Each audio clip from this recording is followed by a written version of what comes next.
بلدیہ عظمیٰ کراچی میں 400 سے زائد وفات یافتہ ملازمین کے لواحقین 4 سال سے در بدر کی ٹھوکریں کھانے پر مجبور ہو چکے ہیں۔ فوتگی کوٹے کو متنازع بنانے کی کوشش کرنے کی بھی مذمت کی جاتی ہے۔ فوتگی کوٹے میں بے ضابطگی کرنے کی کوشش برداشت بالکل نہیں کی جائے گی۔ 15 روز کے اندر فوتگی کوٹے پر عمل درآمد نہ ہونے پر سندھ ہائی کورٹ سے رجوع کر لیا جائے گا۔ یہ بات سجن یونین سی بی اے بلدیہ عظمیٰ کراچی کے صدر سید ذوالفقار شاہ نے کہی۔ انہوں نے کہا کہ گزشتہ 4 سالوں سے وفات یافتہ ملازمین کے 400 بچوں کو بلدیہ عظمیٰ کراچی میں ملازمتیں فراہم نہ کر کے انہیں در بدر کی ٹھوکریں کھانے کے ساتھ ساتھ انتہائی قدم اٹھانے پر مجبور کر دیا گیا ہے۔ فوتگی کوٹے کو بھی متنازع بنانے کی کوشش کرنے کی ہم پرزور مذمت کرتے ہیں۔ انہوں نے کہا کہ فوتگی کوٹے میں بے ضابطگی کرنے کی کوشش کی کسی صورت برداشت نہیں کریں گے۔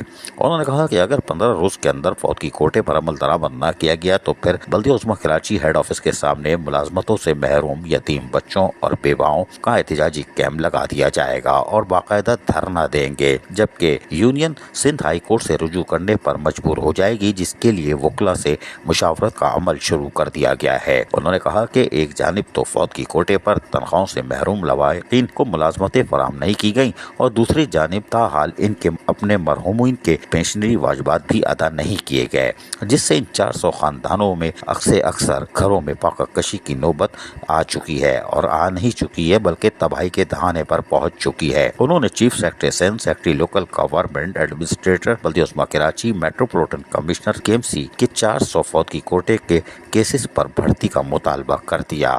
یہ یقیناً خوش آئندہ بات ہے، اس لیے کہ بلدیہ عظمیٰ کراچی میں باقاعدہ اس کے انٹرویوز ہوئے تھے اور اس کو بھی اب ایک مدت گزر چکی اور فوتگی کوٹے کے لوگ پریشان حال ہیں۔ وہ پوچھتے ہیں ہمارا کیا بنے گا؟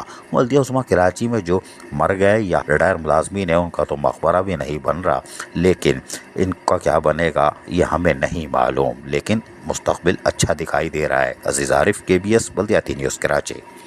ایسی ہی خوبصورت ویڈیوز فیوچر میں حاصل کرنے کے لیے ریڈ بٹن پر کلک کر کے اور بیل آئیکن کو پریس کر کے ہم سب کے سبسکرائبر بننا مت بھولیے۔